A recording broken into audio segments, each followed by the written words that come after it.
நட்சத்திரக்குறி மறைந்த முன்னாள் முதல்வர் ஜெயலலிதாவின் 78வது பிறந்த நாளை முன்னிட்டு நெல்லை மேலப்பாளையம் மண்டல அலுவலகம் அருகில் அலங்கரிக்கப்பட்ட அவரது படத்திற்கு எம்ஜிஆர் மன்ற துணைச் செயலாளர் என். ஆறுமுகம் தலைமையில் மாலை அணிவித்து மலர் தூவி மரியாதை செலுத்தி இனிப்புகள் வழங்கப்பட்டன.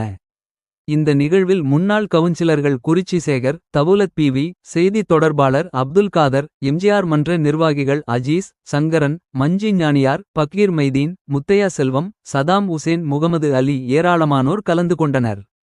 தொடர்ந்து பொதுமக்களுக்கு இனிப்புகள் வழங்கப்பட்டன. இந்த நிகழ்வில் மறைந்த முன்னாள் முதல்வர்கள் எம்ஜிஆர் மற்றும் ஜெயலலிதா குறித்து எம்ஜிஆர் மன்ற துணைச் செயலாளர் என்.